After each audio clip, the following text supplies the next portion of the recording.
அஸ்ஸலாமு அலைக்கும் ரஹ்மத்துல்லாஹி பரகாத்துஹு. ஏக இறைவனின் சாந்தியும் சமாதானமும் நம் அனைவர் மீது உண்டாகட்டுமாக. உணர்வுகளோடும் உணர்ச்சிகளோடும் மீண்டும் உங்கள் மத்தியில் உங்கள் நண்பன் முகமது அலியார். இன்றைய பொழுது குவைத் நாட்டில் பயங்கரமான ரொத்துப்பாங்க. குளிச்சு கிழிச்சுட்டா ஒன்றும் இல்லை, வேலை பார்த்துட்டு வந்து நிற்கிறோம், வேர்வை. இந்த நேரத்தில் ஒரு முக்கியமான ஒரு தகவலை உங்கள் மத்தியில் பகிர்ந்து கொள்ளான்னு இருக்கிறேன். அதாவது இந்தியாவில் மத்திய மாநில அரசு தற்போது கொண்டு உள்ள இந்த ஜிஎஸ்டி, இந்த வரி என்பது தமிழகத்தில் இருக்கிற மக்களுக்கு மட்டும்தான் பாதிப்பு, வெளிநாட்டில் உள்ளவங்களுக்கு எந்த ஒரு பாதிப்பும் இல்லைன்ட்டு நினச்சிக்கிட்டு இருந்தோம்.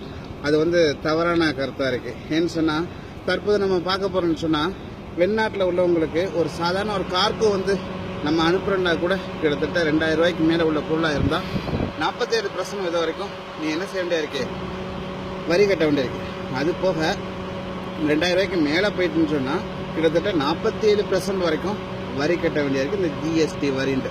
இதெல்லாம் போட்டுன்னு சுட்டா கூட ஊருக்கு போகும்போது நம்மளுடைய உழைப்பேருந்து கஷ்டப்பட்டு சம்பாதிச்ச பணத்திலேருந்து ஊருக்கு சாமானிட்டு போனாலும் அதுலேருந்து என்ன செய்கிறாங்களாம், 25% நம்முடைய பைசாவை அவங்க எடுத்துக்கொள்கிறாங்க.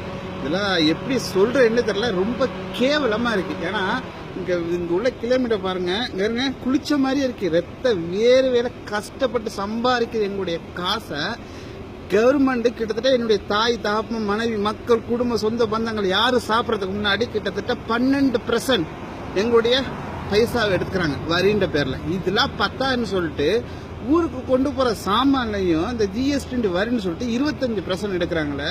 கொஞ்சம் கூட உங்களுக்குலாம் மனசாட்சி என்பது இல்லையடா? ஏன்டா எங்களுடைய ரத்த வேர்வையில கஷ்டப்பட்டு சம்பாதிக்கிற காசை ஏன்டா இப்படி அநியாயம் எடுத்துக்கிறிய? எங்களுடைய உழைப்புக்கு தகுந்த ஊதியம் தாயகத்தில் கிடைக்காததுனால தான் இங்கிட்ட அந்நிய நாட்டில் பிச்சைக்கார மாதிரி கையேந்து கஷ்டப்பட்டு உழைக்கிறேன்டா. எங்களுடைய கஷ்டத்தை புரிஞ்சுக்கிறாத நீங்களா கவர்மெண்ட் நினைச்சு நடத்தி என்னடா வாயில மண்ணடி போட போறிய? ரொம்ப கேவலமா இருக்கு. உங்களெல்லாம் சொல்லி குத்தம் இல்லை. ஏன்னு சொன்னா டிவிக்கும் பிரிட்ஜுக்கும் வாஷிங் மிஷினுக்கும் ஆசைப்பட்டு ஓட்டு போட்டானு பாரு எங்களுடைய தமிழனுவ. என்னதான் நடந்திருந்தாலும் வேடிக்கை பார்த்துட்டு நிக்கிறானு பாரு, அவங்களும் சொல்லணும். ஏன்னு சொன்னா அங்கிட்டு இலங்கையில தமிழனை அடியோடு அடிச்சு கொள்றானுவ. கர்நாடகாரன் என்ன செய்யறான், நமக்கு தண்ணியே கொடுக்க மாட்டான். கேரளாக்காரன் ஒட்டி ஒதுக்கிறான். இப்படி இருக்க போகும்போது எங்களுடைய தமிழனுக்கு தேவையான தண்ணி மட்டும் கிடைக்கவே மாட்டேங்குது.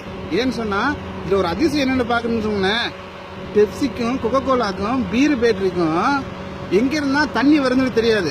ஆனா எங்களுடைய விவசாயத்துக்கு தேவையான தண்ணியை மட்டும் உங்களால கொடுக்க முடியாது. கேட்டா அங்கிட்டு இங்கிட்டு அங்கிட்டு இதெல்லாம் வேடிக்கை பார்த்துட்டு எல்லாத்தையும் காசு வாங்கிட்டு ஓட்டு போட்டான் பாரு எங்களுடைய தமிழன். அவனை சொல்லணும். ஏன்னு சொன்னா இதான் அவனுடைய நிலைமை. இப்ப எந்த ஒரு அரசியல்வாதி முன்னாடி எவனா கேட்க முடியுமா, ஒரு வார்த்தை கேட்க முடியுமா? ஏன்னு சொன்னா நான் உன்ட்ட காசு கொடுத்துல ஓட்டு போட்டேன்னு சொல்லுவான். இனி வரும் காலமாவது தமிழ் மக்களே, உங்களுக்காக சொல்றேன், இனி வரும் காலமாவது எங்களுடைய தலைமுறையோட வெளிநாட்டோட வாழ்க்கை போட்டும். ஏன்னா அவ்வளோ கஷ்டமா இருக்குங்க. பாருங்க, தொப்பா நினைஞ்சிருக்கு, குளிச்ச மாதிரி இருக்கிறோம். நாங்க குளிக்கல, வேலை பார்த்து கஷ்டப்பட்டு வேர்வை சிந்தி உழைக்கிற காசை அநியாயமா இப்படி கொள்ளடிக்கிறீங்கள வரி என்ற பேர்ல போட்டு கொஞ்சம் கூட மனசாட்சி என்பதில்லை. இனி வரும் காலமாவது என் தமிழ் மக்களே, தயவு செய்து சொல்றேன் கேளுங்க. ஓட்டு போடுறது யார் நமக்கு நம்முடைய தேவைகளை பூர்த்தி பண்ணக்கூடிய நம்முடைய அத்தியாவசிய தேவை விவசாயம். இப்ப பாருங்க, கதிராமங்கலன்ற ஒரு ஊரு தற்போது சுடுகாடா போயிட்டு இருக்கு. ஒரு ஆயில் பேட்டரி எடுக்கிறேன்னு சொல்லிட்டு அங்க உள்ள மக்கள் எல்லாம் ரொம்ப அவஸ்தைப்பட்டு இருக்கிறாங்க. அவங்க உள்ள மக்கள் தண்ணி குடிக்கிறது கூட அவ்வளவு கஷ்டப்படுறாங்க. ஏன்னா கதிராமங்கலம் ஊரு பேர்ல கதிரை வச்சுட்டு இருக்கிற எங்களுடைய ஊரை ஏன்டா அழிக்க இருக்கிறீங்க? ஏன்டா எந்த ஒரு வளர்ச்சியுமே இல்லாம கர்நாடகா இருக்கு, ஆந்திர பிரதேசம் இருக்கு, இப்படி இந்த ஊர்ல போய் எடுங்கடா. ஏன்னா எங்களுடைய தஞ்சாவூர் டிஸ்ட்ரிக்ட் சொல்லவே தேவையில்லடா. விவசாயத்துல ஒரிஜினல் குவாலிட்டியை கொடுக்குற விவசாயம்டா எங்கது. அப்படிப்பட்ட ஊரை அழிக்க நினைக்கிறீங்களே, நீங்களா நல்லா இருப்பிய. உன்னுடைய பேச்சு இதோடு நிப்பாட்டிக்கிறேன், இது சொல்ல முடியல, மனசு ரொம்ப வலிக்குது. தயவு செய்து தகவல் உங்களுக்கு பிடிச்சிருந்தா மக்கள் மத்தியில் ஷேர் பண்ணுங்க. அஸ்ஸலாமு அலைக்கும்.